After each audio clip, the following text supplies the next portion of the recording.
Good evening, ladies and gentlemen, and welcome to another exciting Vobie One-Eyed Kenobi Showbie with me, Richard Vobes, and the lovely Julia, who we'll get to in a few seconds. It is the 9th of April 2021. Thank you so much for joining us this evening. I've got my headphones on. I've got my nice spring shirt on, hoping that we're going to have some nice weather at the weekend, as it is a Friday. But, of course, at the moment, today, some very, very sad news. And that's not the picture I wanted to show you. This is the picture I wanted to show you. Prince Philip, unfortunately and sadly, has died. And, of course, the country now is in mourning as we say goodbye to the Queen's husband and, of course, stalwart. And it's a very sad day, whether you're a royalist or anyone, for anyone who has died, and somebody who's been, I believe, by the Queen's side for 73 years, which some marriages have not, people don't even live that long. But anyway, so we just play homage to Prince Philip, the Duke of Edinburgh, who has had a long life with lots of many things. I actually met him on 2 occasions, and he was very civil to me. One occasion I was dressed as an overgrown school... Well, in fact, both occasions I was dressed as an overgrown schoolboy in a silly little overgrown schoolboy in shorts and a blazer and various things. And I do have a comedy story about him. However, I don't think today is the appropriate time. But anyway, there we go. Prince Philip. Anyway, ladies and gentlemen, let's go. Never mind Prince Philip now. What about the lovely Julia? Let's see if we can get over to her, because she is sporting the brand new headphones, and I believe her audio is just improved by no end as well. So let's just pop over and say hello, lovely Julia. Hello, lovely Julia. Oh, hang on. You are. I'm blue, da ba dee da da. Yeah. Hello. Hello. How is everybody? How are you? I'm good, thank you. Just my poor little purple heart is breaking and bleeding for the Queen, though. Ah, yes, it must be very sad for the poor old Queen. Now she's on her after own. all, she'd been married to him for far longer than a lot of people. Well, most people in Britain have been alive. I know. So that it's a really weird thought, isn't it? It is a remarkable thought, actually. And she will be bereft. Of course, I guess both of them must have known, as you get to the ages that they are, that things aren't going on forever and this sort of thing is going to happen. But I imagine, like anything, even when my dad died, we knew he was going to die. But when the event happens, everything changes. You can be as prepared as you like, but everything changes because you no longer have that person with you in any form at all. And of course, every radio station, every television station, whatever was on the schedule suddenly went vroom in the bin, and everyone is paying their respects, which is, the done thing. It's what we do in this country. I tell you what, though, there's an awful lot of people slagging him off, and I don't think that's very fair. Is there really? There is. I mean, okay, he was no saint, but, even the saints had flaws. I think it's dreadful. Some people just have absolutely no respect. Well, I mean, I know that not everybody is a royalist, but people can surely respect, even if it's just a family. I mean, the other thing to think about, of course, is that at this particular time, they were going through quite a stressful moment with the prince and princess debacle? Yes, the prince and princess of Netflix, the Duchess and Dutch. What is it? What's Duke the other? And Duchess. Oh yeah, the Duke, the Duke and Duchess of Woke in America, who were giving them a lot of grief. It will be interesting because presumably Harry will come back for the funeral. Unless Meghan puts her foot down and vetoes that. Well, the question is, will she come, and that will be a big telling sign, though, wouldn't it? Will she be welcome? And how will they face that? And the poor old Queen will be feeling particularly isolated, I imagine. Because, I mean, while she's got all her children and consorts and everybody else, she won't have that one person who's been through at her side all this time and would have told her probably not to worry about things. But who I mean, knows? I dare say that his support is one of the few things that helped her get through her very long reign, Absolutely. and that in itself, deserves respect. Indeed. Well, we may well talk about that. We'll see what the audience is talking about. But let's acknowledge our lovely audience out there. And Julia, would you like to do the official roll call? Do I get to do a roll call? Yep, you do. Scrolly, scrolly, scrolly. Right. For some reason, it's not gone right to the top. But okay, well, I'll start from there. Good evening, everyone. We have the lovely Station Master's Choice. We have the lovely Colonel Cragratty, the lovely Sean James Cameron, the lovely Mark Burgess, the lovely Daniel Watkins, the lovely Penny Tyndall, the lovely Kerry Baldwin, the lovely Paul Cockerill, the lovely Steve Baker, the lovely Alison O'Brien, the lovely Laura Riddle, the lovely Zom Coco, the lovely Dave Ivad, the lovely G Ramps, the lovely Jen Colley, Jen Colley, like the dog. Is that the mistake that I keep making? Yeah, it's probably my fault though. All right, Collie. The lovely Andrew Norris, the lovely Sean Ford, the lovely Ernie Samat, the lovely Jeff Sussex, the lovely Anna Jones, the lovely Ian Dance, the lovely Tracy Murphy. I hope I'm not speaking funnily. It's just I can't actually hear my voice with these things on. Oh, right. Oh, yeah, that's interesting, isn't it? Yeah, it's I very... can only hear my head voice. Yes. The lovely Ron Langley, the lovely Clive Waterfall, and I'm assuming if Ron Langley's there, then Elaine is there as well. So hello, Elaine, the lovely Audrey Forbes Hamilton, the lovely Ed Loud, the lovely Elfwald, the lovely Robert Croser, the lovely Rick M, the lovely Mark Donny McLeod, the lovely Bob Justice, the lovely Rick Gordon, and I think we've just about covered everyone. The lovely Clive Waterfall, in case I missed you. I think we've got you all. Fantastic. I think if I didn't get you, I'm sorry. Yes. Hello. Get you on the rebound. It is weird when you can't hear yourself. Now I can hear myself. I got myself a bit too loud in my headphones. There we are. That's better. Just have to wear them wonky. Yes, there must be a way of giving you a bit of internal feedback, but I can't do that remotely. So don't worry about it. Oh, well, I'll be all right. Yeah. Can you wear one on and one off? Does that make any difference? Well, I was trying it, but it does look a bit weird. Yeah. Well, not too weird actually. I mean, it depends if it's comfortable, isn't it? But yeah, they do look great.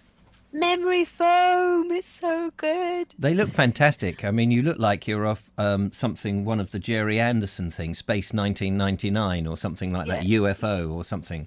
You can't quite see it, but they are actually light up. They do actually light up here on the fronts. The next thing we'll have to do is get you a better camera.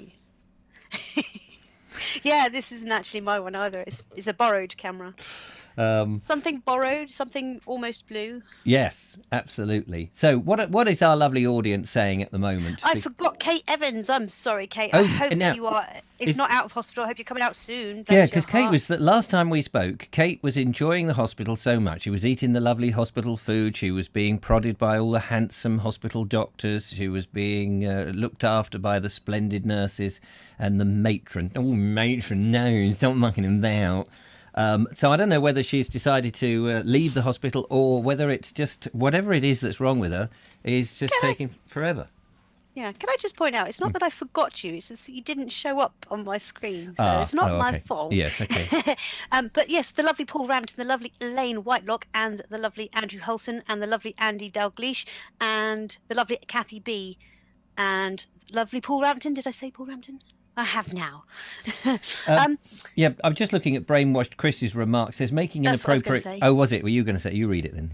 Yeah, Brainwashed Chris, hello the lovely, says making inappropriate comments about Prince Philip at an inappropriate time. It's what he would have wanted. Well, you make a fair point, actually. It is. That is very true, actually. You know. He isn't here to defend himself, but I guess that when he was making the gaffes, as they were called, I guess people weren't there to also defend themselves as such, or they weren't, didn't feel they could because he was, so up the echelons.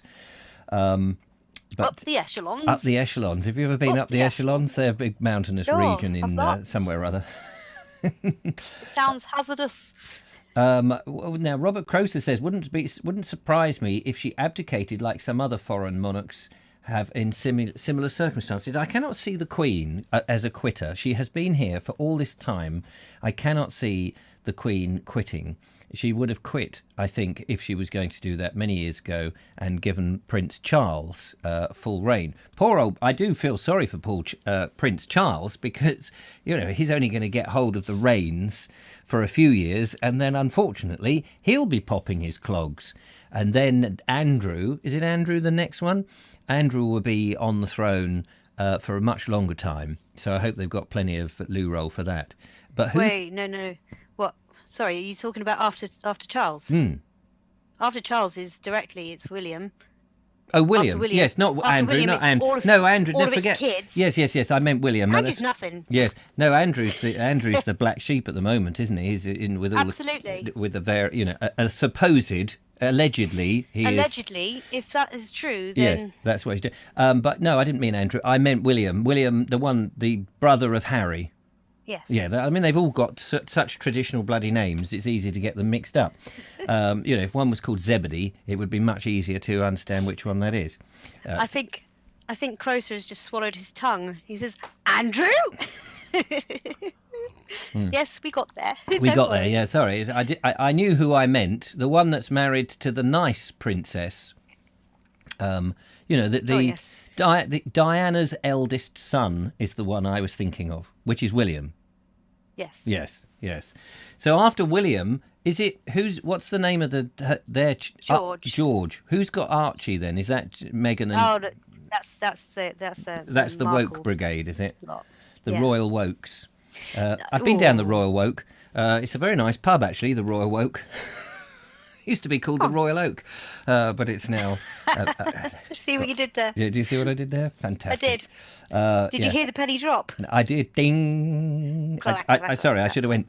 Oh, Ding. yeah, we need sound effects. Yeah, absolutely. Homemade sound effects, they're the best. Prince Zebedee has a nice ring to it, actually, yes. Boing. Hang on. Boing. Time for bed. Sorry, go on. That's intriguing. Sean James Cameron says Prince Edward will take the title Duke of Edinburgh when the Queen dies. Confirmed today. And who's Edward? That's interesting. Edward is one of the other sons. Yeah. Yes. So there's Edward and then Andrew. And then there's, I don't know, which is the Margaret. There was a Prince Margaret. Is she one of the I don't know the chain of command here. Because I have mime brushed the pathway in front of Prince Margaret once. Mime brushed. Yeah, I was at an event as a mime artist, and Princess Margaret came in. Were you sweeping? Please tell me you didn't sweep a princess. Oh, I didn't know they were coming. She's the one with the horsey face, isn't she, Princess Margaret? Is that the one? Princess Margaret. She's the one that loves horses. Yeah. Yeah. What Would was the other one of that ilk, of that chain? What, her daughter? No, well, her sister or brother. Somebody can help me out. I'm sure it was Princess Margaret. Anyway, she's very sort of horsey. She may have passed on. No, that's right. Princess Margaret was Queen Elizabeth's sister. Princess Anne, you're thinking of. Oh, Princess Anne. Yes, okay. Princess Anne. Yes, she was a very haughty sort of lady. And that's not that's just how she is, allegedly. Anyway, yeah, she was at an event. This is going back 20 years, probably. And I was at this, entertaining, dressed as a mime artist, and I'm doing all this wall, nonsense, and what have you. Anyway, then this entourage comes along, and a couple of body guards. It's an indoor event. Everyone's drinking champagne, and then suddenly Princess Anne. That's right, Princess Anne comes in with this entourage at the far end, and the bodyguards are walking through this crowd of people in this reception and making everyone stand back because the Princess Anne is coming along. And so they come in and they put, they sort of push me aside, not physically, but they're just going, can you move over? So I move over, white face, mime, stripy T-shirt, beret, all this sort of, classic cliche crap that we had to wear as a mime artist. Princess Anne's coming down this thing. They've gone and she is about 30 feet behind them because everyone's made this avenue. And I step out after the bodyguards have passed to carry on down getting people out the way. I step out with a mime broom And I brushed the floor. He's Just laughing at his in- own joke before he's finished the story. I know. I Goodness. brushed the floor before she gets. It's like this thing. Oh, the floor's too dirty. So I'm brushing the floor with a mime brush, and she's smiling. She did smile at this, and I was like, "Oh, there we are. You can go now, madam. The floor is clean. I've cleaned it for you. Your Royal Highness, forelock." Harness. Yeah, whatever. And yeah. So sorry, I'm struggling with the chair at the moment. It's on and off this sodding carpet. Bloody chairs and wheels. Who wants chairs with wheels when you can have chairs with legs and stockings? Anyway, yeah. I like Princess Anne. Yeah, I mean, she was fine. She was fine, and Prince Philip was known to have said about her that if it doesn't fart or eat hay, she's not interested, and that's enough to love her for me. Yeah, there you go. So that was my silly Princess Margaret, Queen Sister's deceased. Yes, all right, thank you. We got there, guys. Yeah. The chat's behind us. Don't worry. Yeah, absolutely. We know where we are in all of this. We worked it all out. Princess Anne is the horsey one. Thank you. Yes, so there we go. The names, just don't worry about the names. If we get the names in the wrong person, doesn't matter. We know who we're talking about. Princess Anne is the best of them all, except the Queen. Says Michael White, and Linda Kane says, you mean Prince Anne? Oh yes, there we go. Princess, rather. I'm a couple of days older than her. Are you? Jeffrey Harrison says, my wife's uncle was one of the police officers that got shot when Princess Anne was in her car many years ago. What happened? What happened there? I can't remember that. Was she targeted and he was in the way? He was in the line of fire. I presume so. Who did he say it was his brother? His brother-in-law. What? Read that again.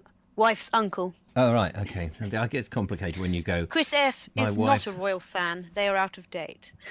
Sorry, but they're a living heritage and living relic. Yeah, some people don't like them. No, I can. I mean, irrelevant, but I absolutely get that some people can be. What is the repugnance? No, not repugnance. What is it? Replicants. Not replicants. Republicans. I knew I'd get there. Republicans. No, not. Yeah, is it? What is it? Just go with Republicans, okay? What is the ones that you don't, where you don't have the, you go, isn't that what they've got in America, Republic? I can't get the words out today. I think I've had a stroke. Usually isn't Republic where they want to break away? Yeah. Isn't that it? The Republicans? Replicants? Repugnants? Whatever it is. Yes, Republican, says Paul Cockerell. Let's go with it. Yeah, let's go with that. Anyway, the point is, I get that people don't always like the royal family, but it's not like they are the gypsies down the road doing everybody in. We can have a bit of, they're not murderers. Well, we don't know about one of them, but well, they haven't knocked anyone's head off lately, anyway. No, they haven't done the "My husband and I, not amused, off with his head." Who was that in? And that was only a fake one, wasn't it? In Alice in Wonderland. Off with his head. Cool, that was unnecessarily loud. Yeah. So, what am I trying to say? Can't remember. Oh yeah, but people. I mean, I know, but can say they're out of date and what have you. But what would we do if we didn't have the royal family? Well, what would you do? Would we have a presidency let's face it, like let's face America? It, the French killed all their aristocracy, royals, didn't you? Yeah. Look where that got them. Yeah, they've got Macron. I'm not saying that France is in a bad position, but they're not exactly better off than us, are they? But even, I mean, I was listening to a thing about the president of France, Macron, and he can't really do anything. All he can say, he has to have his ministers, and he can look like he's saying, "Oh yes, we're going to do this. We are going to do this," but he can't actually do anything. He has to go. Can you hurry up and do the things I say? He can't actually. So he's a bit like the head of state, but without any powers, as far as I can see. I mean, at least the Queen hasn't also really got any powers, but I think it's good having this aristocracy because, I don't know, I don't really understand it, but I just think it's good. Because it's this it's this heritage that, it's so awful when you're ignorant, isn't it? And you're ignorant and you're hosting of a show and people are going, why are we listening to this twit? He doesn't know what he's talking about. And that's very true. I'm quite happy to say when I don't know what I'm talking about, except We don't think that. Yeah. I am happy to say that I'm ignorant and I don't know what I'm talking about. But at the same time, I feel convicted that it's good having the royal family. Because I think if we didn't have the royals, this country would be very, very different in a bad way. In a bad way.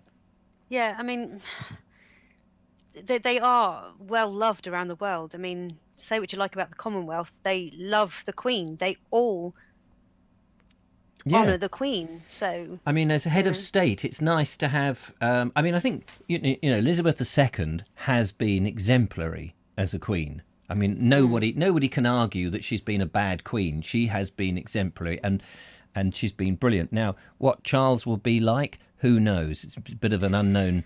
Well, I suppose he is a bit of a known quantity. And there on in, you've got the younger ones who will be coming in the next, 20 years' time, maybe. William may be there within 20 years, because how long has Charles got? I don't know. Mark Donny McLeod says France are in a very bad way at the moment. A plot is in place to leave the EU. Well, I'm not surprised about that. Station Master's Choice says...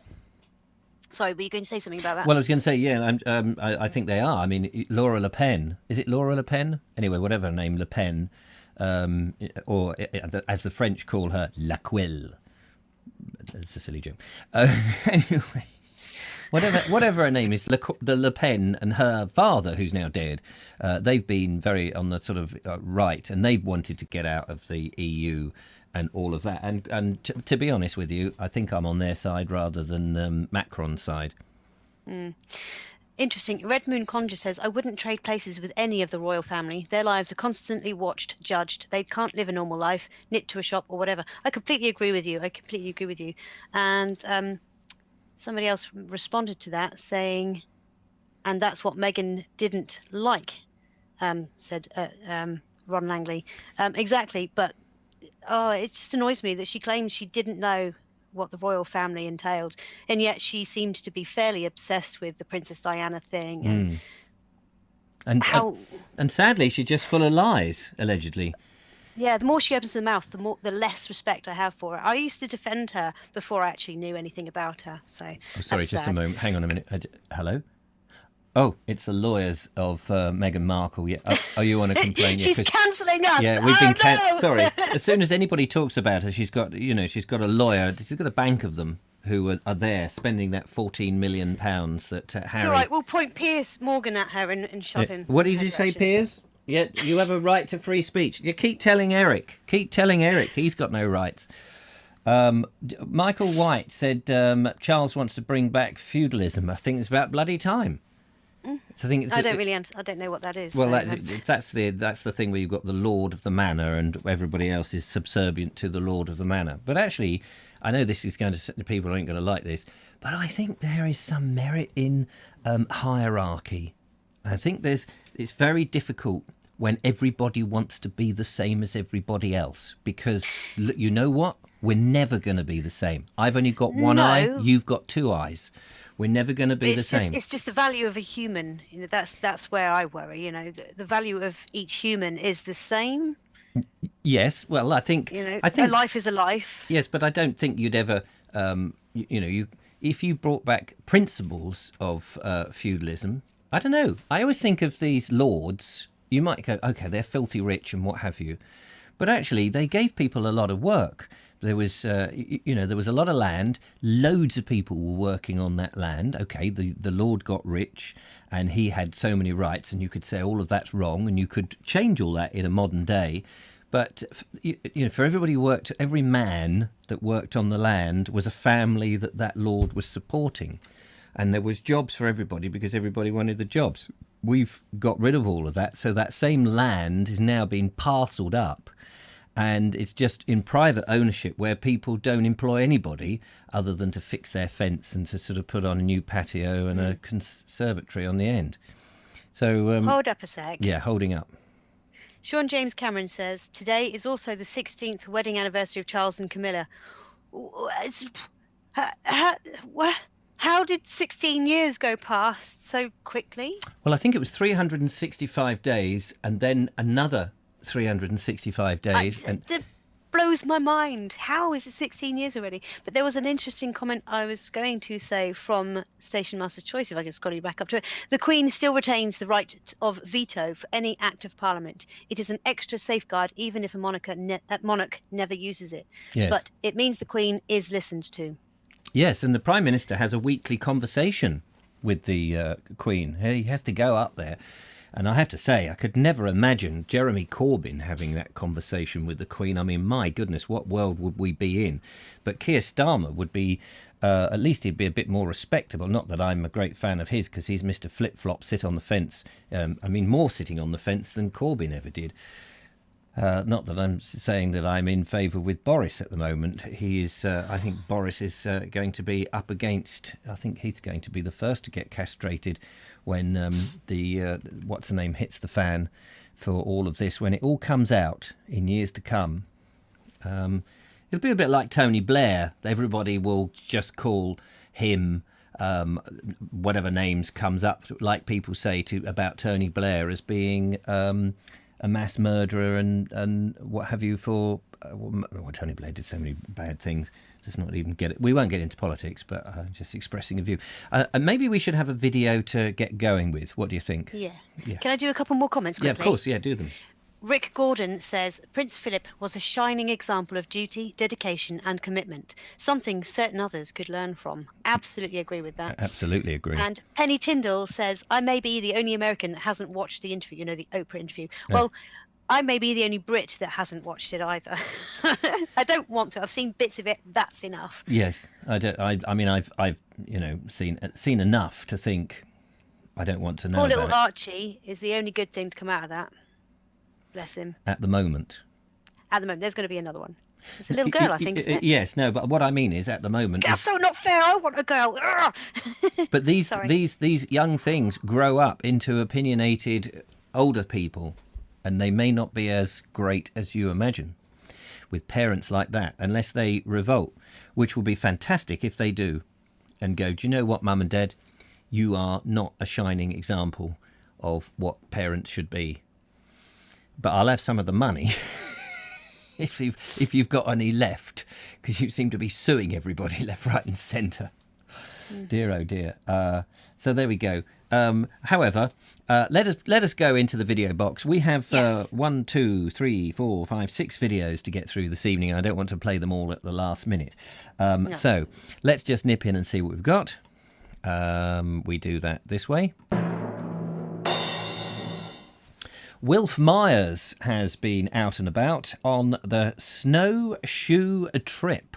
So let's find out what the snowshoe trip is, if I can find you, Wilf, on the system. Hello, everyone. This is a trip I took the other day to a local ski hill. It's an area called Mount Seymour, and it overlooks the city of Vancouver. I went to do some snowshoeing before the snow goes away, which is in about a month or so.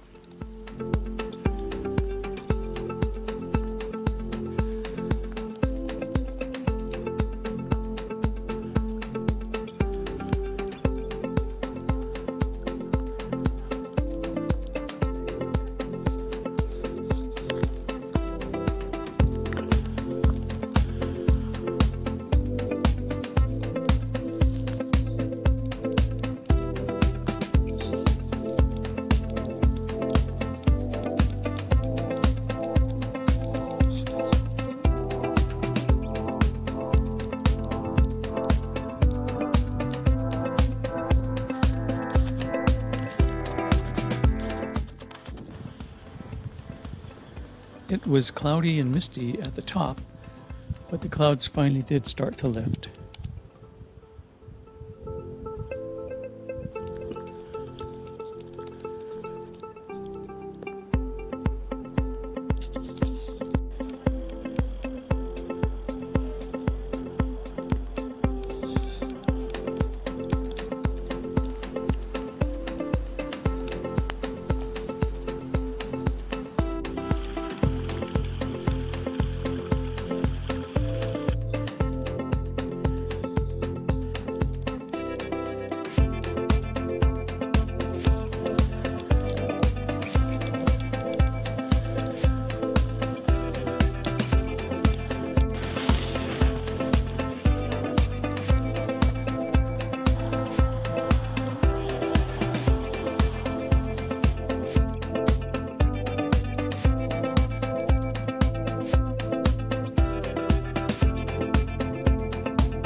Well, there you go. How about that? Snow, ladies and gentlemen.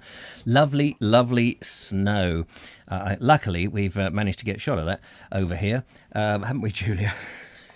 Yeah, shot of it. We barely had it. Well, that's right. Although, didn't we have a flurry the other day? We did.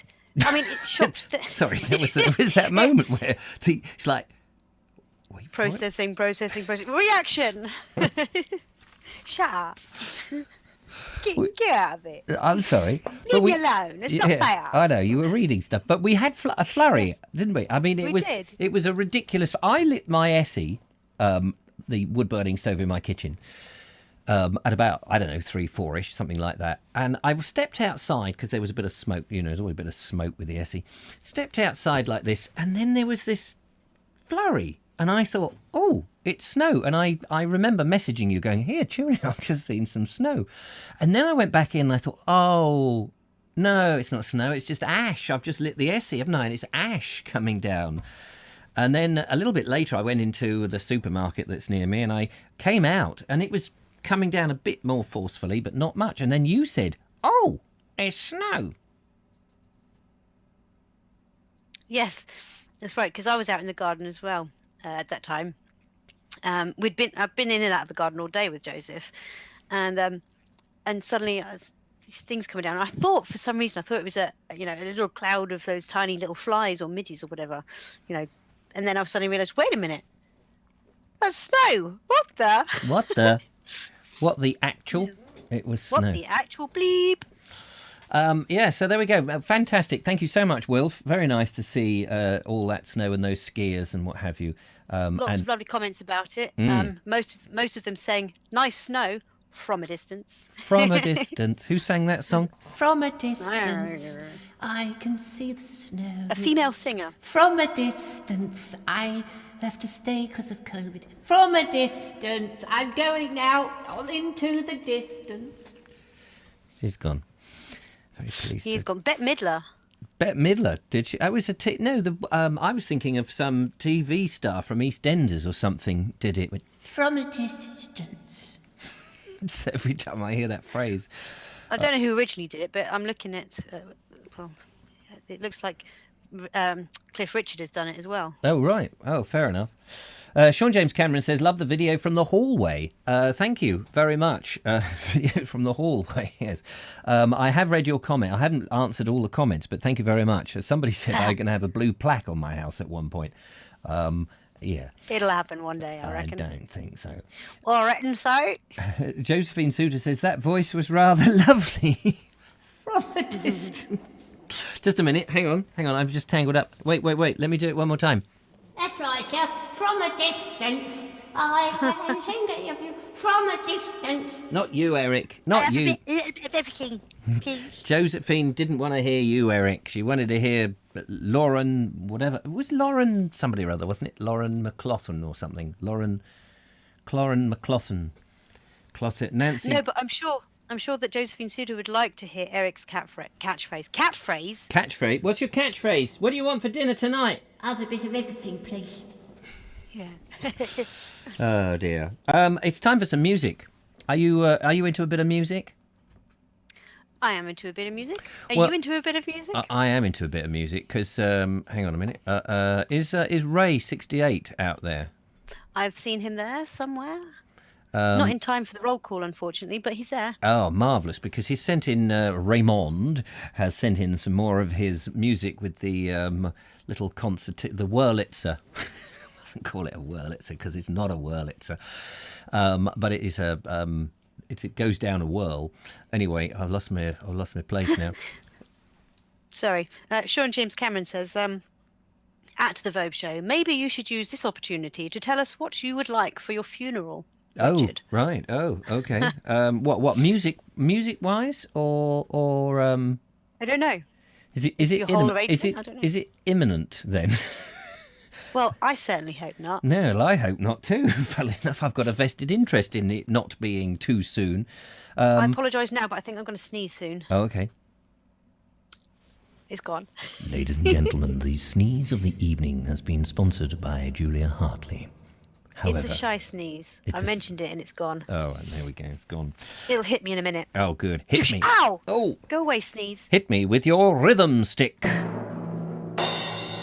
So, we have 2 songs tonight by the lovely Ray to get our feet tapping. 2 of the recommendations from the lovely audience. This one, let's start with this one. I let Ray introduce it, but it is an oldie and a goodie. Right, as requested on Wednesday from Rasputin of Artington. This is an attempt at Red River Rock.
Fantastic. How about that?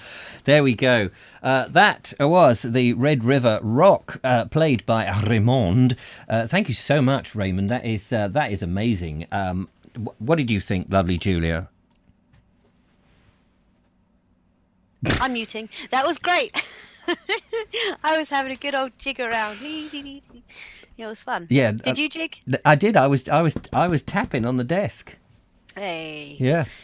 That's got the mood going, hasn't That's it? got the mood going. Now, Raymond, if you're out there, is Raymond out there? I was thinking, what would I want? What would I want him to go and tackle? And I was thinking, well, there's lots of tunes, the background music on Laurel and Hardy. Da da da da da da da da da da da da da da da da da. One of those. Or then I thought, what about a theme? I watched the series, but I wasn't overly taken with the series except as such. I know Julia probably was, if she saw it, because you were in. What series? I'm going to tell you in a second. You were in the Middle East at the time, and that is. But I love the theme, the orchestrated theme, and I wonder if you could do it on your wonderful Wurlitzer organ thing.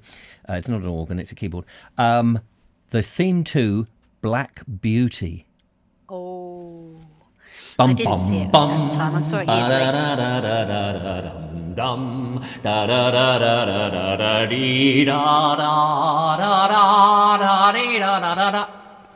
Anyway, I just think it's such a stirring thing. Can you do stir? I mean, of course you can, because he's done a lot of stirring on his Wurlitzer thing. Are you still there? Yeah, I was just wishing I had a little black horse that I could just...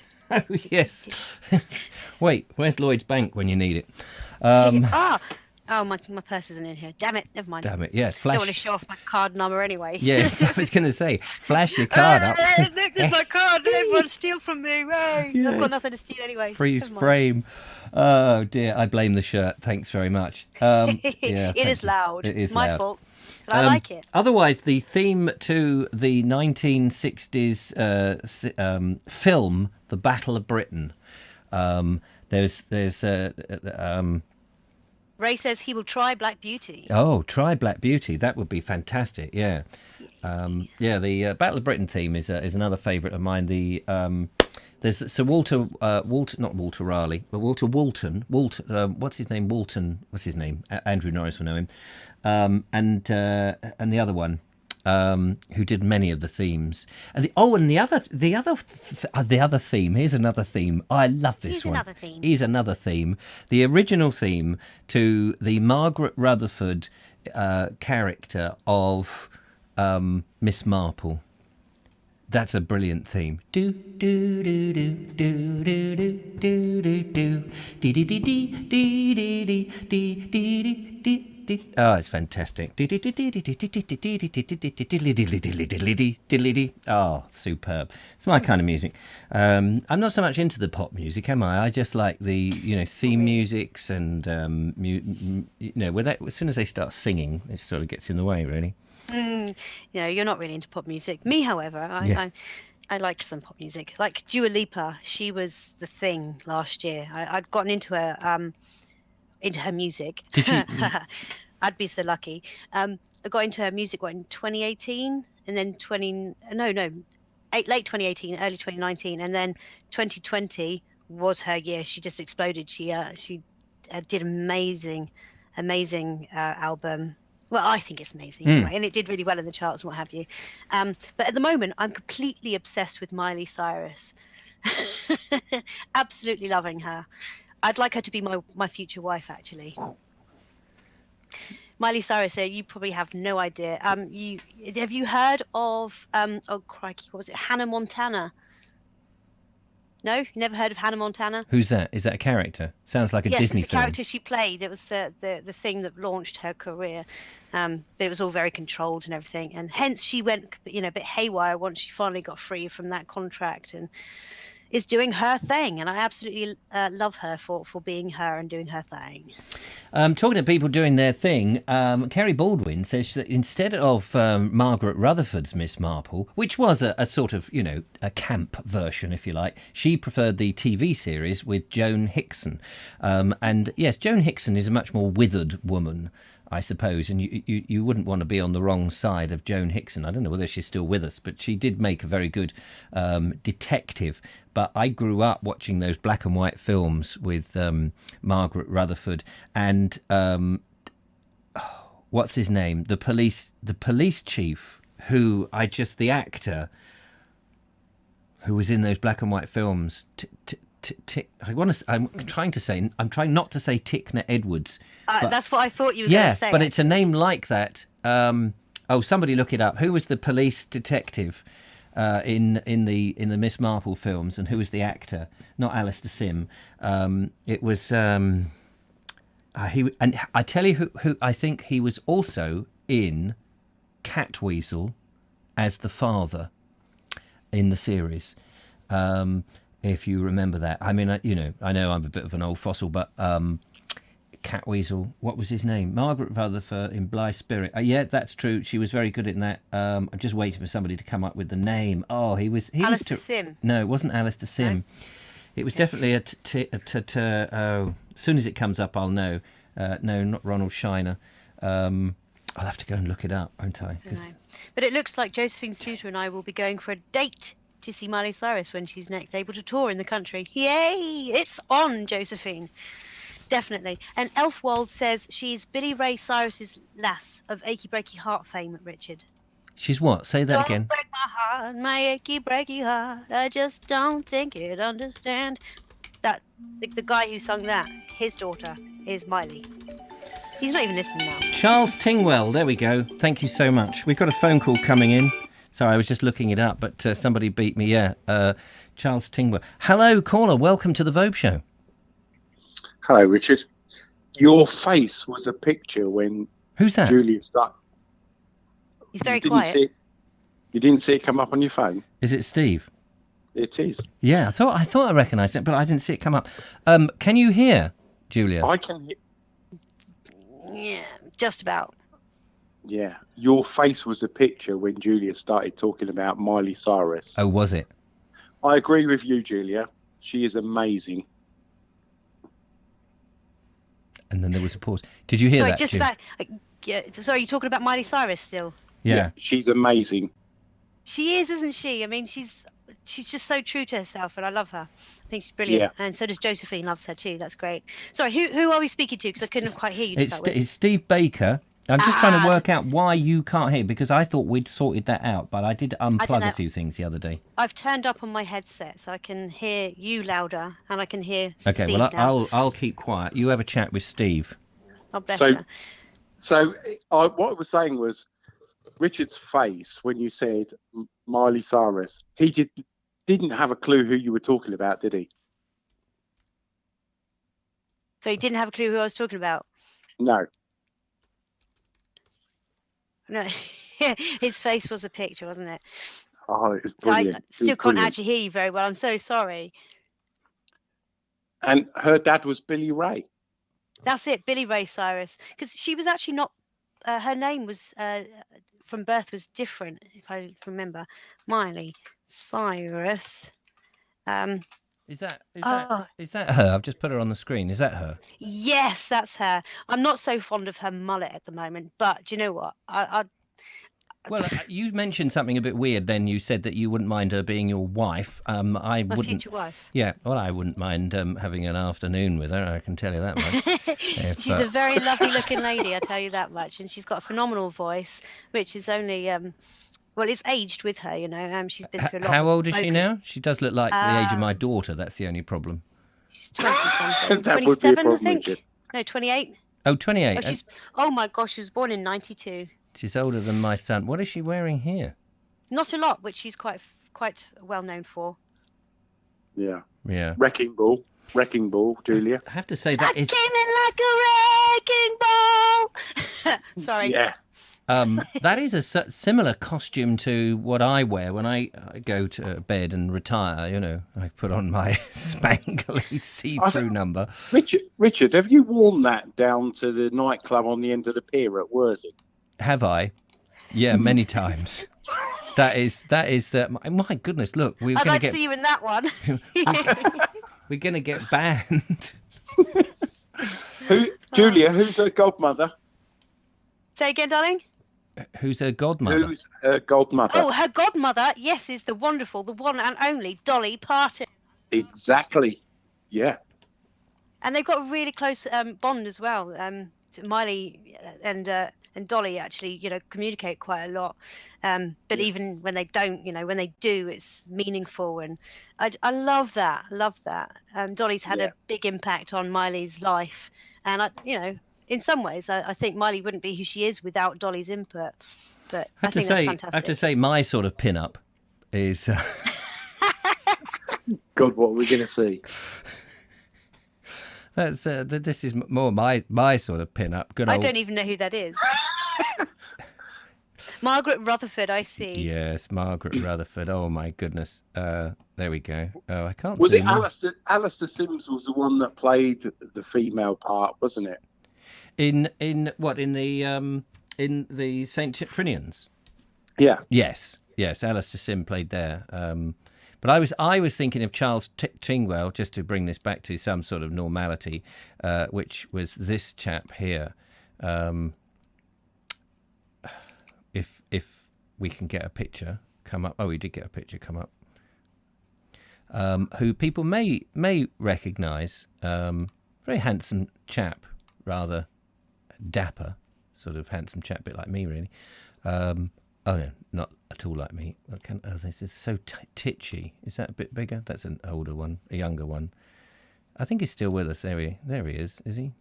Let's just try and zoom in on that. It's kind of an older version of you, really, Richard. Thank you. Oh dear. What ridiculous nonsense we are in today. But anyway, yeah, sorry. Yeah, so my face was a picture when Miley Cyrus came up. Thanks. Yeah, I mean, I have heard of the name, but I couldn't picture her. Now, when I saw her, I had no recollection. I'd never seen her before. But I shall be checking her out in great detail in case there's any more pictures online of her. And I've got to say, Julia, you're absolutely bob on around Dua Lipa. No, I'm sorry, I'm Bob on. You're quite right. Bob on on the nose around about Dua Dua Lipa. Lipa. Oh, she's wonderful. I love her. Now I have heard She's of Julia. amazing. I've heard of Julia Lipa because Dua, D-U-A, Dua. yeah, do you? It means love in oh crikey, where's she's dual nationality. She's from Hong Kong no, and Iceland. she's British and oh come on, someone knows. Oh crikey, not Croatia, Kosovo. She's Kosovo. Kosovan. Yeah, you're right. Yeah, she is. In Kosovan, I think it means love. Yeah. Sorry, I just talked over you, Steve. No, you're absolutely right. You're absolutely right. Yeah. But she is amazing as well. She's a phenomenal songwriter. Absolutely love it. Pauline has just mentioned Esma Cannon. Esma Cannon, oh my God. Esma Cannon, absolutely fantastic actress, very underrated. And of course, most people have never heard of her. She was in many of the Carry On films, but she was also in a Norman Wisdom film. And there's a sequence where Norman Wisdom is singing in Trouble in... Mr. Dimsdale! No, he's singing in the first film he ever made, which was Trouble in Store. And he's singing his signature song, Don't Cry for Me, because I'm a fool. And she is there listening at these tea rooms outside, and she's putting sugar into this cup. And she's just so taken with the song, she continually puts this sugar in. I'm just going to get some pictures of Esma Cannon up because people will not know who I mean until you see her. She was a fantastic actress, but very, very iconic, I think. Hang on, I'm going to try and find an iconic picture of her. Norman Wisdom at Gatwick Airport. Did you? Yeah. He was on the back of one of you know when you see people on buggies being wheeled through? Mm. He was on the back of the buggy and he was entertaining people as he was being dragged along on his buggy to his next aeroplane to the Isle of Man. Isle of Man, I think it was, he lived. Yeah. Yeah, he was one of those people who just loved to perform. I know some people didn't get on with him, and as he got older, I think he was losing his marbles a bit. I can't get these pictures big enough. Why do they not give me bigger pictures? The swines. I know it's all free and I'm not paying for anything. Let's see if there's a larger picture of. Yeah, I recognise that lady. Yeah. Yeah, I do. Here she is in the Carry-Ons, but she was a comedy player, really, a character actress. But there was some guy on the bill with bald head and glasses that I seem to remember. But you just kind of look there and you think, I know him, but I'm not sure who he is. No, I don't know who you're talking about. I wasn't bald when I was on the bill. It must have been Sergeant, whatever his name was then, because he was bald. Was he bald? And there we go. There's a better picture. If I can just get there, we go. Sort of. Sergeant Cryer. Yeah. Oh dear. We better go and play another video. Time's ticking on. I'm going to go. But thank you so much for that, Steve. And we're still waiting for the invitation, by the way. Yeah, well, they're busy in the shop. I was over there on yesterday. Julie's pulling her hair out. Grand job. They're doing a grand job. And I did manage to secrete a few out-of-date chocolate bars. Oh, lovely. I thought I'd better test it to make sure it was all right. Oh, I see. I'm sorry. I thought you were going to post them through my door. Well, I didn't know where your door was, but if you send me an email with your door number. Yes. Then I will post something through your door. Well, I won't post it through your door. I'll put it in your box that your dad made that's at the front of your house. Is your address at Sky? Yes. I'm sending it to you now. By the way, Sean James Cameron is asking you to check your emails. Yes, I have seen an email from him from earlier on about Ollie, if that's what he means. All right. But I haven't. I don't know. I don't know if is Ollie. Ollie's not here, is he? Is he on? Is he watching? Ollie, as in Ringer Ollie. Yes. I haven't seen him pop up. That doesn't mean he's not there.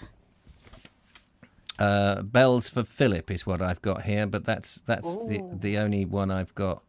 Oh, don't laugh at me, YouTube. Here we go. Oh yes, thank you very much.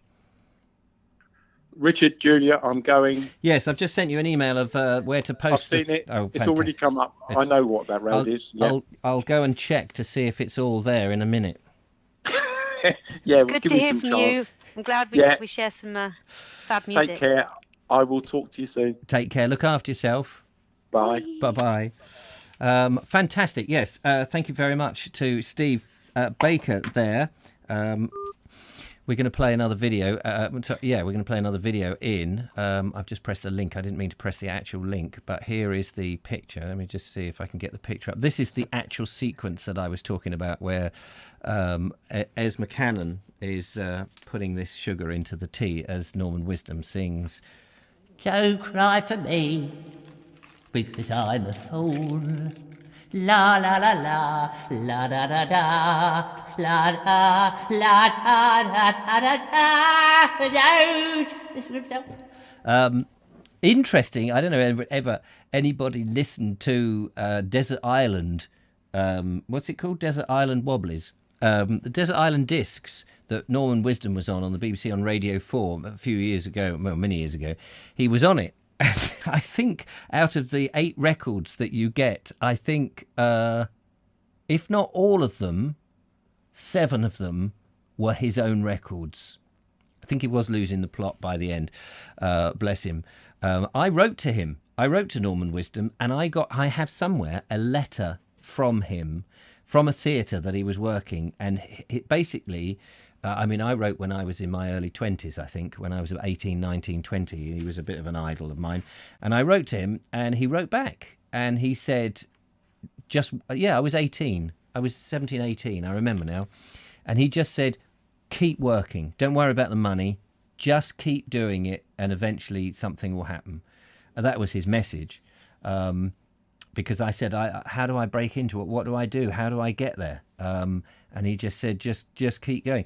And basically, I have lived my life by that. Just don't give up. No matter what you think about yourself and everything, you know, you're going to have those down days. I have them. I've been going through a bit of a down day recently. But you perk yourself up, you pick yourself up, you dust your bottom off, and away you go. It's the only way to do it.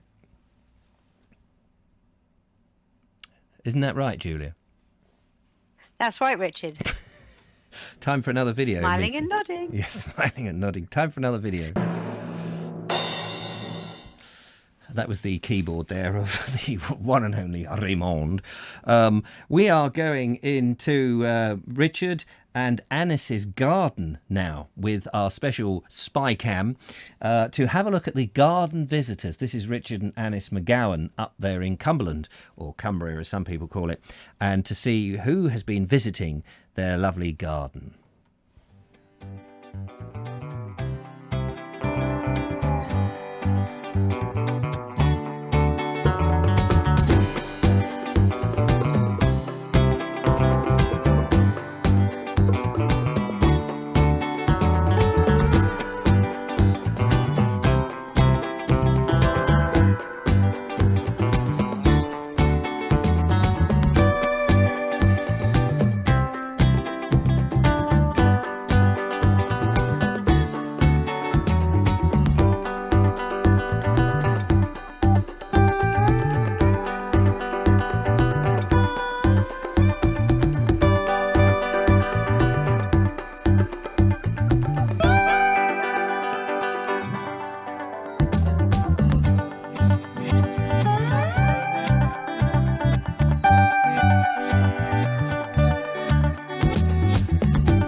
Well, there we go. How about that? Some of those birds were pecking in time with the music, which I thought was incredible. And what a great way to learn the birds that visit your garden. It was interesting seeing the dunnock there, because I was thinking, is that a thrush? Is it a thrush? No, is it a thrush? Is it a starling? And then I saw starling, went, oh, no, I can see the difference now. I can see the difference between a dunnock and a starling, which was very great. How are you doing there, Julia? Great, I loved that. That was great. There's only a few of them I actually was able to recognise myself, like the starling, and the collared dove, and the rooks and stuff. Not the rooks, the jackdaws. Yeah, no, it's lovely to see, and we do see them when we're out and about, and of course we often hear them, but it's trying to sort of differentiate which ones they are. It's a real skill, and of course it you're filming and you go, oh look, there's a starling, or there's a collared, what did you call it, a collared dove. And then, because by the time you've whipped the camera out and you've tried to zoom in on the blooming, it's gone. It's gone. Yeah. But yeah, thank you so much, guys. Thank you for that. That was wonderful. We also have the lovely Lisa in the house. Oh, lovely Lisa. Hello, lovely Lisa. How are you? Well, she's not going to answer me. No, she's not immediately anyway. That's fantastic. And Dubai Dozen has turned up. Fantastic. Good evening to you. Lovely to have you with us as well. Many other people coming in. New Start 19. Still love your show, though. Fantastic. When you say though, is there a previous comment that says you're both ugly as sin, but we still love your show? I was looking, but I couldn't see it. I couldn't see a previous comment. Oh, all right. Okay. Thank you very much. Hello, latecomers, says Bonnie. Bing. Now, by the way, talking about Bonnie, I had a conversation with Bonnie last night. And on Sunday, if you're a patron of the Vobes One-Eyed Kenobi, Shobi, and the Bald Explorer, etc., you're on our mailing list, you will get a podcast with the conversation for about nearly an hour with the lovely Bonnie, who tells us about the volcano that she climbed up, the pig that she had to chop in half, the giant crabs in a tree, that she was stuck up overnight with her husband, and how she was made into an honorary man and had some rather interesting drink to try that gave some very peculiar effects and made her very much into love. But I can't tell you any more than that. It was fantastic. Sounds very intriguing. And the thing was, I had to stop the woman from going on because she said, hang on a minute, I've got more to tell. I said, but we've had an hour. I know she has a name. I had a very nice conversation with lovely Bonnie, and she said that she'll come back in a couple of months' time and give us the next chapter of all these things that she does. And I have to say, I was listening to all this stuff, and I thought, I've got such a boring life in comparison. Such a boring life. There's me traipsing around looking at field systems, and she's looking for volcanoes and all the dangerous things that you can do. And people like, Colonel Craig Ratty climbing up sheer faces of things. And you just think, actually, I've got quite a boring life. Although, I am risking my whole life by not wearing a mask. But there we go. I can get into that supermarket and whip it off, and hey, I'm brave. Yeah, oh yes. But there we are. That will be coming up. And Dean Cooper, I saw Dean Cooper today. Dean Cooper, I was testing out something which is in tomorrow's video. It didn't work out very well, my first test, and Dean went hurtling by in his big truck, looking manly, as he does. And he tooted at me in his manly way with his manly horn. And I went, oh, hello. But unfortunately, that didn't make the edit because the filming didn't work. And so I had to go and redo the whole thing. And I was hoping he'd come round the corner again, but he was probably delivering somewhere else at that point. Long gone. He said, I hope I don't see that Vobes again. But it was nice his manly horn. Yes, his manly horn. Yes. The things you say, goodness. Can I get arrested? The things I say sometimes, actually, it's just as bad. I spent too much time hanging around with you, I think. I think that's true. 0793 474 6790 if you want to give us a tinkle. Do that little song of yours. Hey, I just met you, and this is crazy, but here's our number, so call us maybe. Yep, there we go. 0793 474 6790. You're very welcome. This is the moment that you can give us a tinkly. Kerry Baldwin phone says, call. my life is even more boring. 35 years in admin. Bless. I know this is the thing. I mean, I was a bit reflective in today's video on the Bald Explorer, thinking, do you know, sometimes it's the small things that actually, you know, I'm doing stuff for. Although I like making the videos and stuff, but sometimes you feel the pressures of life and you think, oh, why am I doing all this? Colonel Crograti says, Norman Wisdom was a very clever performer, but I understand he was not user-friendly towards other actors sometimes. Is this true? I don't know, because I never met him. I was on a gig, and he was at the gig as a special thing, and I was as close to him as I am the door, which is, you know, or the back wall, and I wanted to speak to him, but everybody was round him.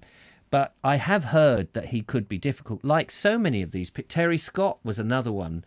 Was a perfectionist, and I think I am a bit like that myself. Julia can tell you, when we're out filming, you expect everybody else to be up to your standard, and to be, and it's very frustrating when people aren't, and I am somebody who is difficult to work with. I know I am, and Julia can vouch for that, can't you? No, you're allowed to say something, because the thing is, I know I'm difficult to work with because I'm trying to hit a certain thing, a certain level. Yes, exactly. I mean, that's why I put up with it. It's because I admire your work ethic. I admire the work that you do and every bit of content you do, whether you're out and about, whether you're in your house, whether you're, you know, just walking the streets. I lap it up. So, you know, but yeah, you can be a little bit hard to work with, but that's understandable. It's because you have your own standards, and if you don't hit those, and you get a bit depressed, actually. I do. I mean, I get very upset with myself if I can't hit the standard that I want. And I was trying to explain this in the Naked Englishman. You know, it's something that my mother said to me when I was very young, and it stayed with me. And I do get very upset. But so I think there's a number of these people. I think people like, who's the one who committed suicide in Australia, the comedian, Hancock, Tony Hancock, and Kenneth Williams.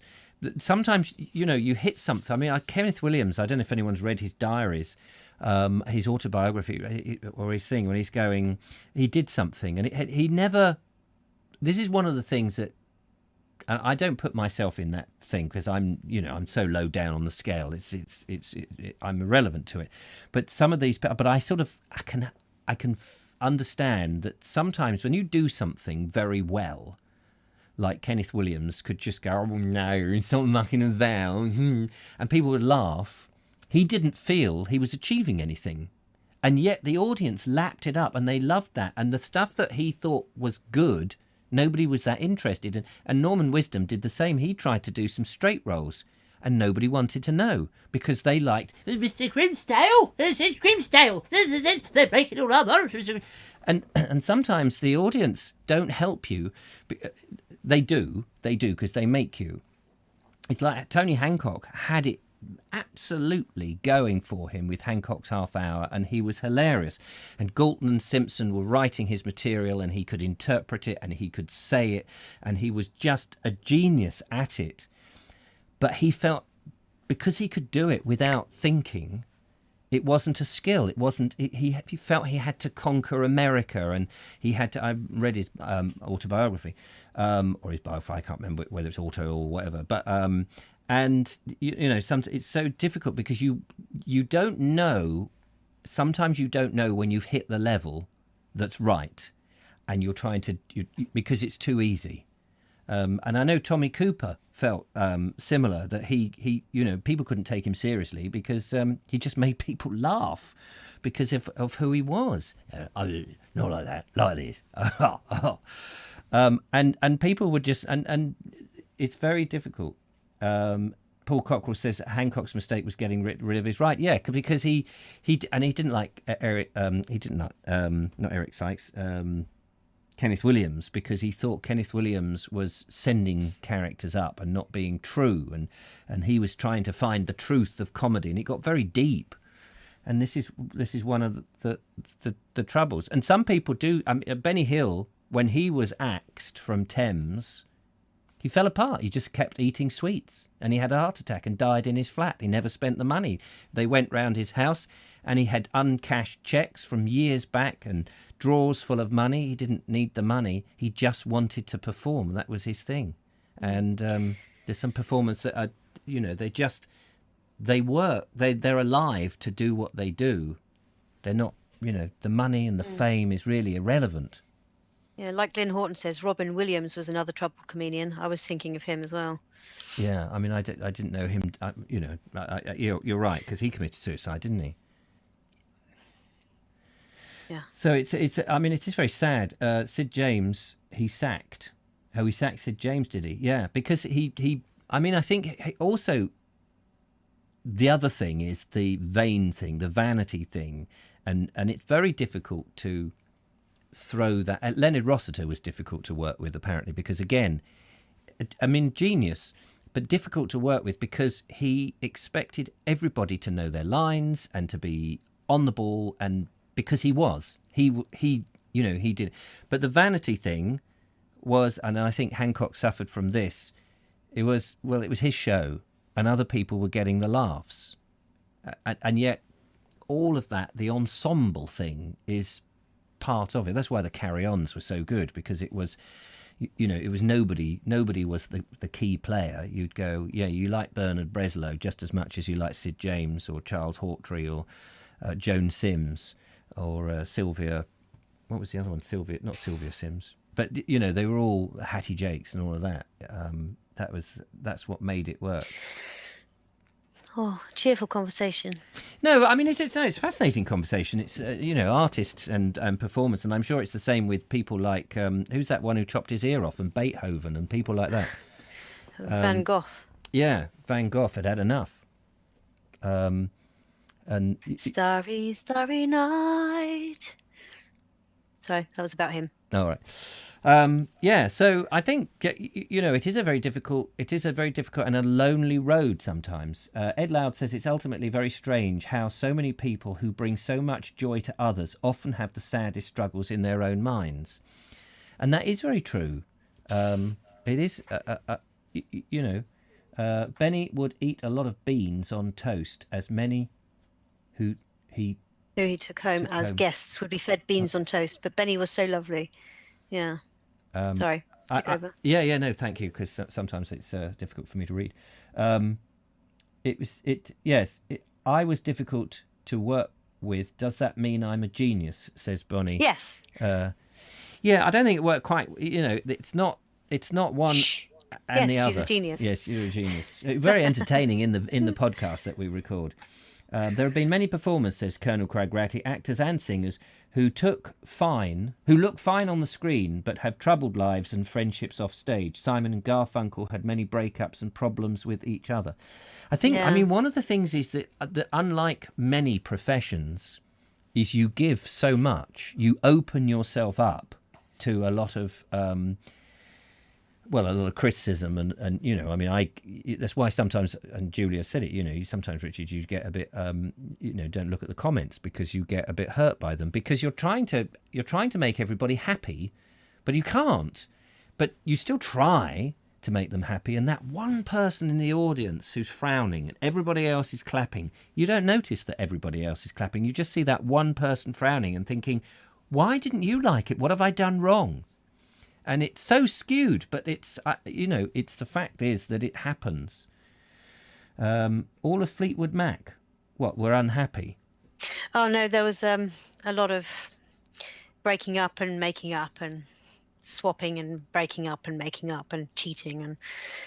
But again, I mean, in a way that for them was what created a lot of their music, a lot of their songs. I am a big Fleetwood Mac fan. I'm not. Yeah. No, I mean, Fleetwood Mac featured in my my life when I got married, because Dawn was into Fleetwood Mac, and we continually played "Tell Me Lies, Tell Me Sweet Little Lies." Tell me sweet little lies. Tell me lies. Yeah, that album with all those whatever songs were on there, that was continually played. And so every time I hear that, I always think of Dawn. It was nice tunes and stuff. I used to play a couple of their songs on the not the ukulele, pre-ukulele days. It was a mandolin. A mandolin? Still is a mandolin, but I haven't picked it up for so long. Oh. Have you got a woman lin as well? A mandolin. I love mandolins. They sound so lovely. They're stringed to the same notes as a violin, but they're double strings. So each stringed note is double string. If you see what I mean. No. It has 8 strings. Oh, okay. Not 4. So when you say it's stringed to the same notes, aren't all, surely all strings that are B flats are always B flats, aren't they? Yeah. No, I'm saying because, for example, I'm going to mess myself up now. I can't remember what they are. C, D, E, F, G? A, or A, E, or something like that. Oh, I see. So the order is different. Each musical instrument, a stringed musical instrument, obviously, I don't mean like guitar, ukulele, mandolin. They, each one is tuned differently. So you'd have different notes that are actually for the strings. Does that make sense? But with the mandolin, there'd be 2 strings there, 2 strings there, 2 strings there, and 2 strings there. Oh, I see. So you play the 2 strings that play one note together. So you'd have to pinch down on 2 strings. Really killer calluses on my fingertips when I was playing that. Gosh. Loved it though. But yeah, I played Fleetwood Mac on that. Gosh. Well, there we are. You learn something all the time on this show. We must play some more videos because we're running out of time. Sorry about that. We just get so into our conversations and bits and bobs. So let's go into nice comments, by the way. I wish we had more time, but Andrew Norris is out and about on the stone wall path in tonight's show. Aren't you, Andrew? He is. He's not on my. Why are you not on my thing? Andrew Norris. He's not on my thing, but he is here. Andrew. Let me do that intro again. Sorry, Andrew. For some reason. Wait a minute. 1, 2, 3, 4, 5, 6, and there's 1, 2. Oh, that's because Raymond's got 2, so there's actually 7. Yeah. So anyway, sorry, I'm wasting time. Here's Andrew Norris on the Stone Path Walk. I'm struggling down this rather precarious track. Although track or path is not sure which is the right word. Because this path, as it were, is along the top of stone walls. When people would clear the fields of stone, they would build these walls between the little fields for cultivating. And often the only way to pass through this landscape is along the top of the wall, which has been, as you can see, kind of worn down by countless feet over hundreds of years. But it's a wonderful landscape. Unfortunately, like here, the trees you see here, there was a fire a few years ago and all these trees got burnt along the top of the ridge here, which I've been walking along. But I'll show you some of the route that I've taken so far.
I find it so moving when I see how much work must have been put into to creating this landscape, building these walls, clearing these fields, so that people could plant a few olive trees.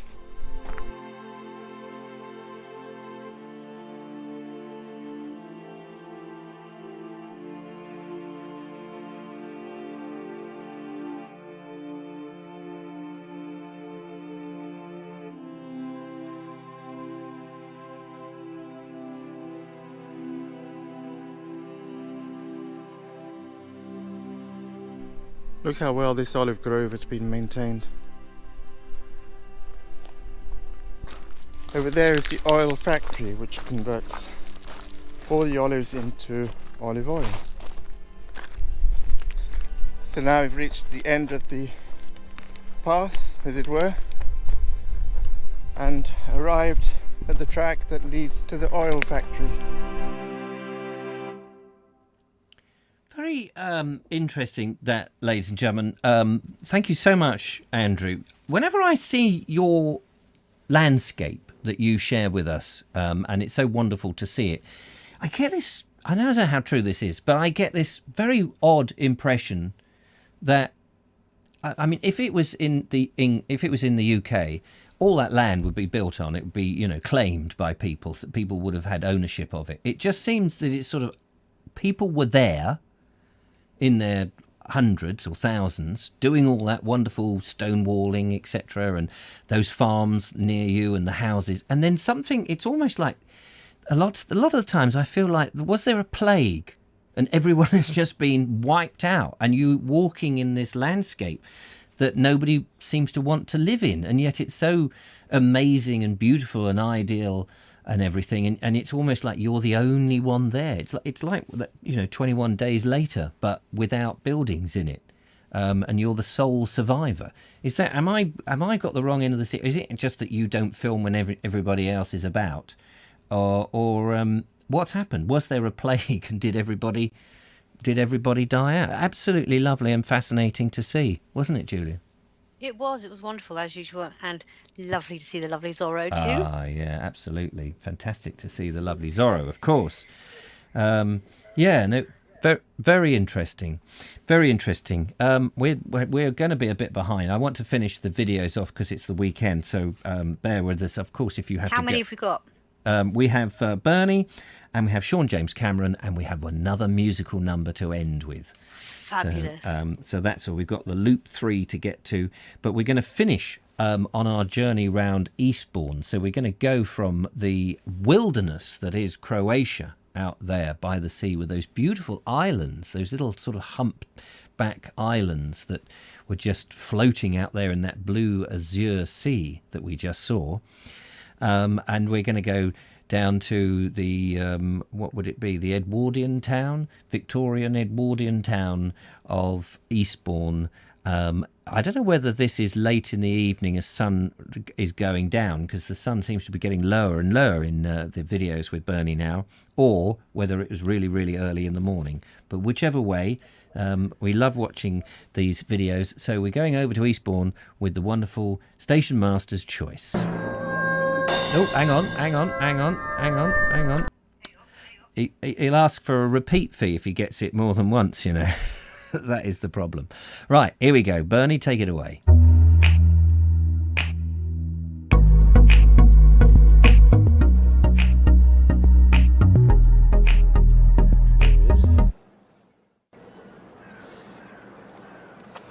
You see, we're here at the harbour entrance. Way in the distance, you've got Hastings. It's just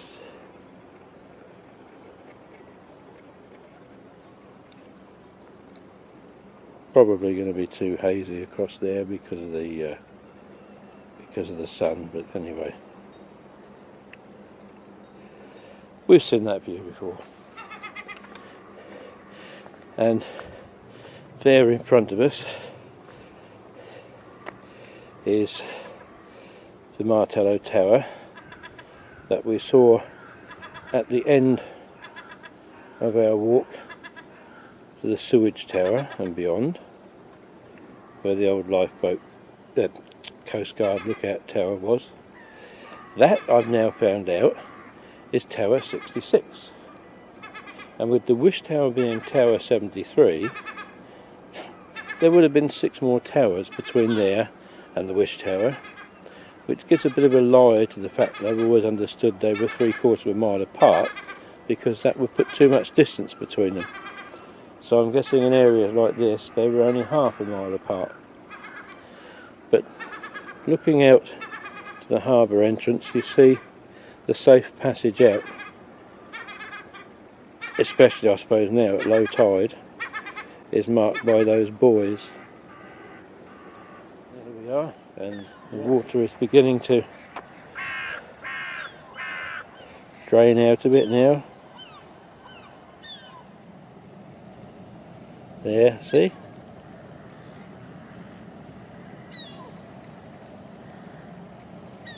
What we got there in the end.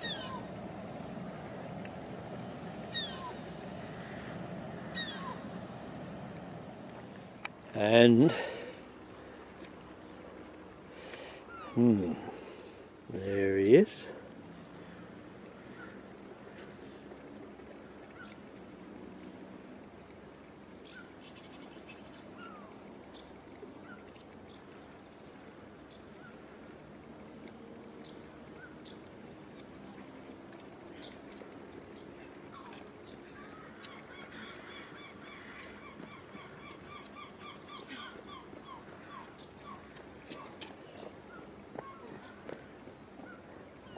A little harbour seal, just laying there, minding his own business,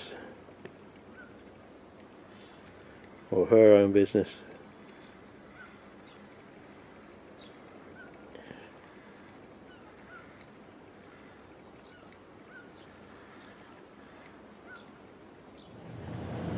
As you can see, the level's quite low.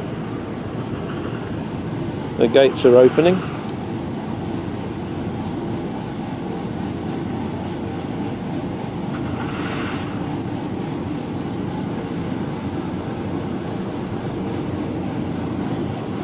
And out comes the fishing boat Columbus. A catamaran.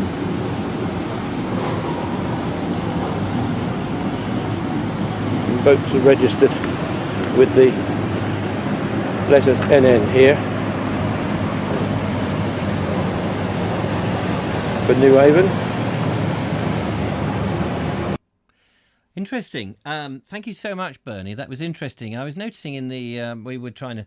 Well, I was fascinated to find out whether that was evening or morning. I thought it must be morning because there was nobody about. But at the same time, I was looking at the harbour entrance and then looking where the sun was, and I thought, well, hang on. If we're looking dead south, the sun seemed to be more west than east, because if it was coming up in the east, it should have been much further round to the east. So then I was thinking, wait a minute, what is the orientation of the harbour and the wall? Because it seemed to be, it must be facing slightly southeast itself, because it wasn't dead. So I was thinking, wait, this must be in the evening, but there's nobody about. For a sunset, there's always going to be people, but a sunrise, as Bernie then qualified it and said it was. But fascinating, lovely to see it. And the Martello Towers, who is it said, keeps the froggies out. Absolutely, there we are, Albion. It's quite right. Great stuff, Bernie. Looking forward to that. And it's nice to see a catamaran going out as a fishing. We in Worthing, we just have, I suppose they have outboard motors, do they? They don't row out when they go fishing. But fascinating stuff, always lovely. These videos that you guys make are just absolutely splendid. Sorry, I excluded Julia a little bit there. Sorry about that, Julia. I loved that video. That was wonderful. Thanks, Bernie. That seal. So cute. Yeah. And that was a strange looking catamaran. I've not seen one quite like that before. Usually I've only seen them with much more gap between. Is it? I wondered because when he said that was a catamaran, I thought, well, and he said it was a fishing vessel. They've got to put the fish somewhere, haven't they? So maybe that's kind of the hold. So I'm assuming there's the two boaty bits, the canoey bits, and then somewhere between the two is where they dump the catch. Maybe. Yeah. You'd think you'd just have a normal boat for that then, wouldn't you? But You would think it would be easier, like a trawler, Whatever. a trawler. But maybe it's quicker. Maybe it's faster. Because there's, Yep. like the Finns go through, it can get out there before the French get all the fish. And they Oh, can say, Station Master's Choice says more of the seal next time. Yay! more of the seal. Oh, twin-hulled thingy. Yeah. Yeah, yeah, Twin-hulled thingy. Were those my words? I think it might have been. yeah. Oh, well, there we go. Brilliant stuff. That's fantastic. So we've got Sean James Cameron on the loop, and then we're going to have a good old sing-song with the Every Bee. I forget which one it is now. Every Bee. So Everybody hurts. yeah, it could be. Jeffrey Harrison says, Richard, when you were talking about TV shows, I sent you an email of my second wife of 63 years. Yes, he did actually. He did that, and I've been trying to find a way to link back into it. So Jeffrey Harrison has obviously been married now for 63 years to his second wife.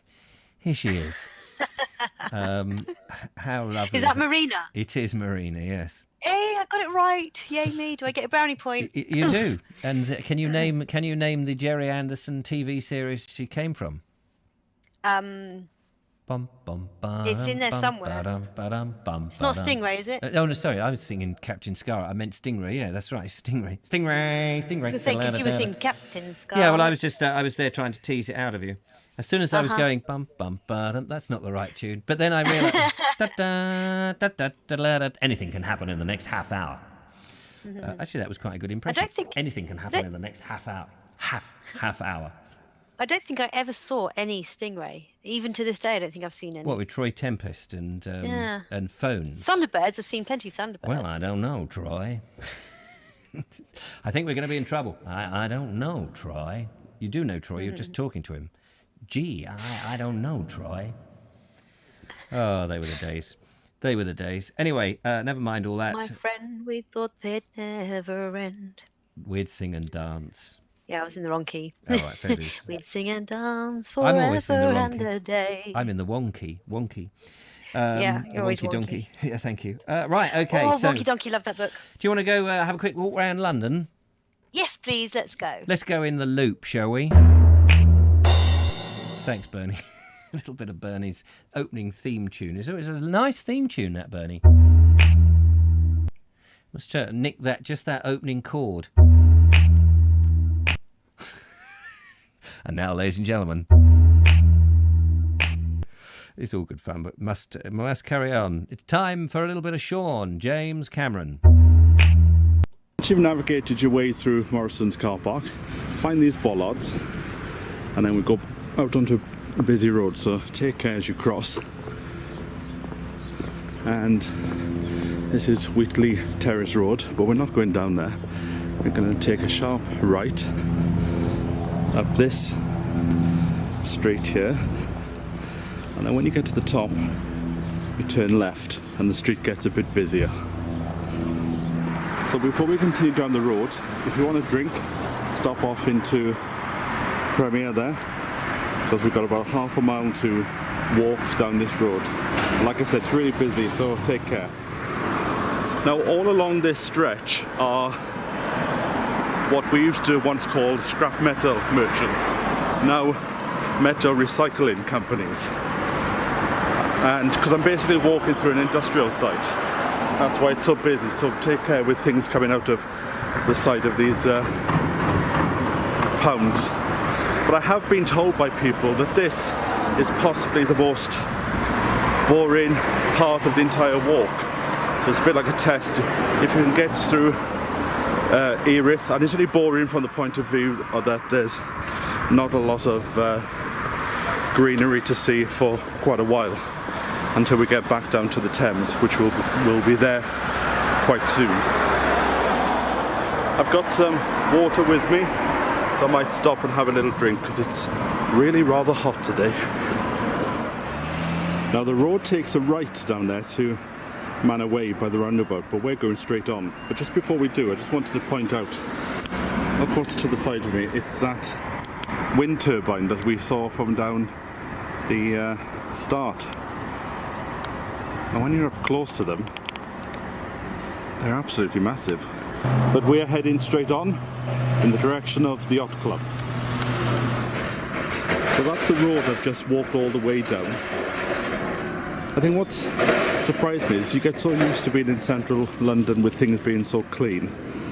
It's sort of a bit of a shock when you come to this area with the amount of dust. Now the road ends here, as you can see the Thames down there and the bridge, but I'm going to be turning left to the Erith Yacht Club, and even though the gate's closed there's a pathway to the side, and just to confirm that we're on the right part, there's our good friend the London Loop man, or person as you'd say these days, showing us the way. Feels like I'm walking down the side of prisoner cell block H. He used to give me roses. This section's also part of the London cycle route. And there we go, the wind turbine. You can't hear it. I know some people say you can hear them, maybe if they're going faster. But we haven't got time to look. Let's get on. Yeah, look at that. Spare bit of land.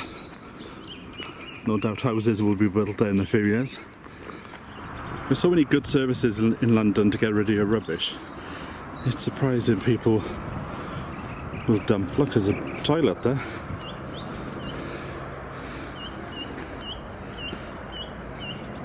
But it could be worse, that's what you got to think. Right, so the yacht club is down there. You can just about see the yachts. But I'm going through this little section here.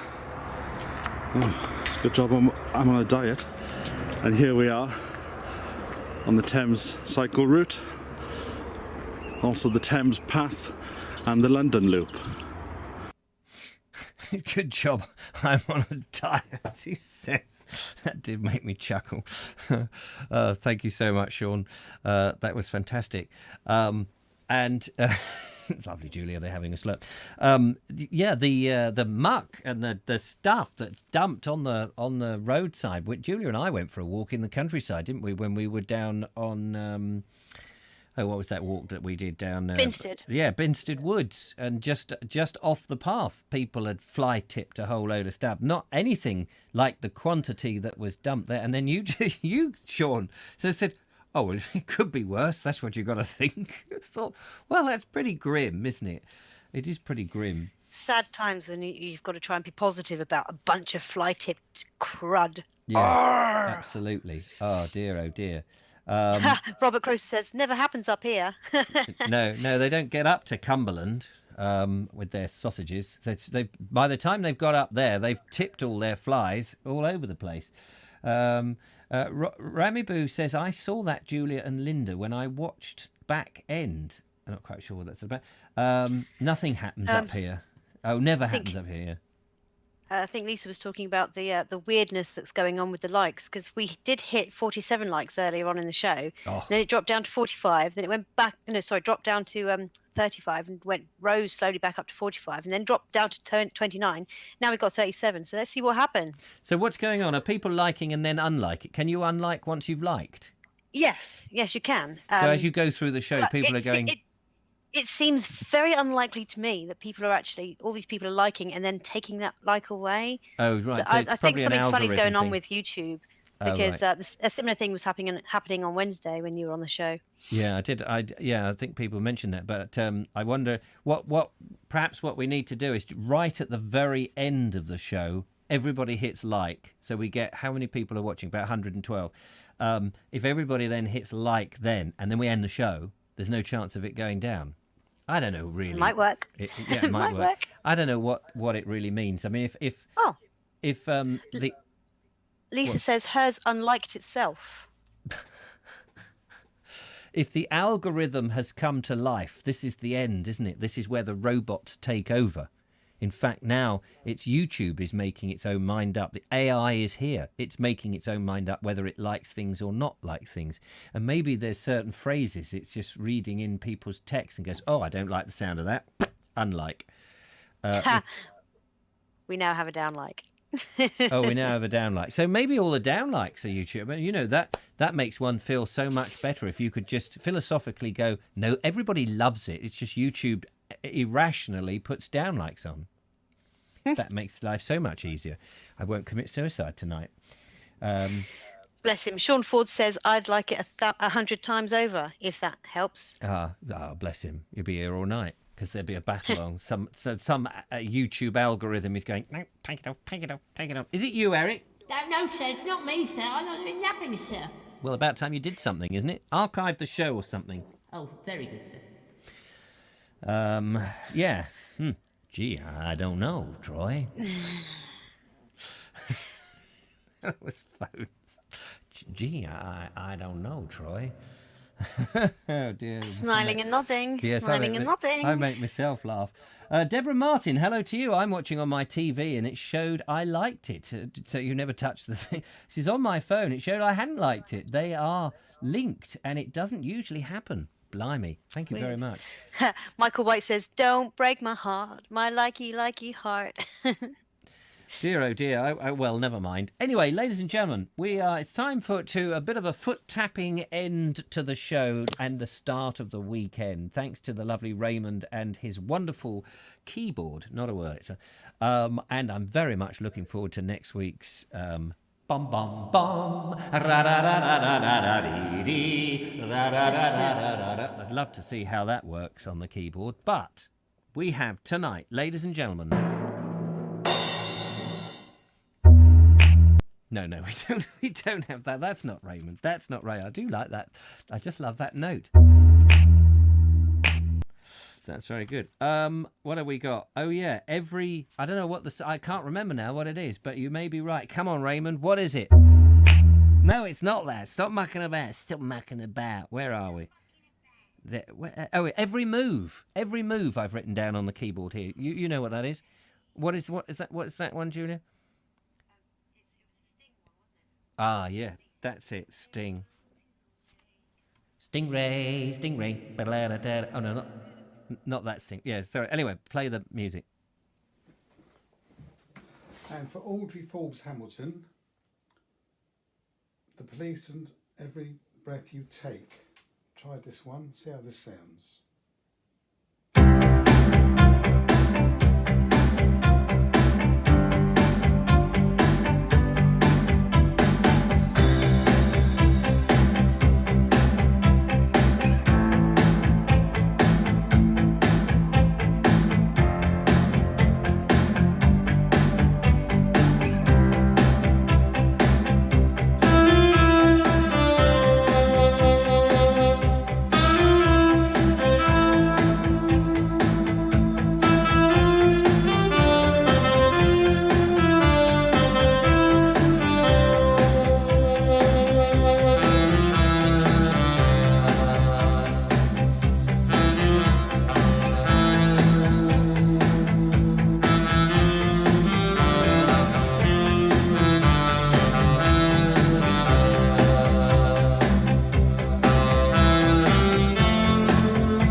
breath you make by not Sting in this particular case, but by Raymond.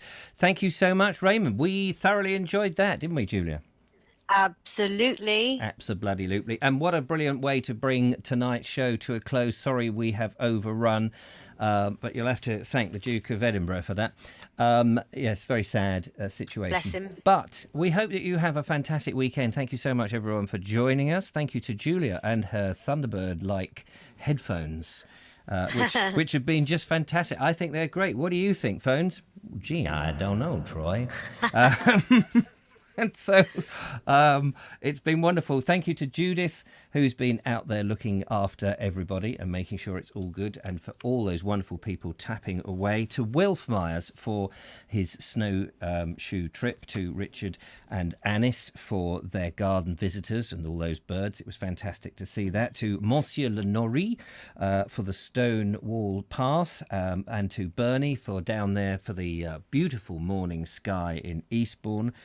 To Sean James Cameron for his loopy walk, and of course to Raymond for those two wonderful music numbers which have our foot tapping, and we're looking forward to next week's choices. That will be great. Thank you so much to the lovely Julia for holding your nose. And Thank you very much for putting the show together, Richard. That's all right. It's very nice. we had a lovely time, didn't we? Gee, I don't know, We did. Troy. So in the meantime, sorry, what were you going to say? I don't know. In the meantime, we wish you all a very good weekend. Look after yourselves. Thank you so much, Steve Baker, for calling in, and for the. I better go and check to see if the chocolate is out there now, because I know that Julia and her kids would love to have some of that, and I'm looking forward to tasting some, as well as the licorice, which of course I will share all my licorice with the lovely Julia. She didn't like it. That's You can lucky. keep it. Yeah, thanks. Have a good weekend. Nice to see you. We'll be back on Monday. There'll be videos, of course. Look out for the Bonnie chat on the patrons' email when it comes. The Bonnie chat. The Bonnie chat. Ah, indeed. Achai the new, the Bonnie chat. Oh, hi, the new. It's appropriate noon at night tonight, Mrs. Wright. You're buying a toaster. I think she is. Are you buying a toaster? Gee, I don't know, Troy. Anyway, that's it from us. Take care. Look after yourselves. Thanks, Julia.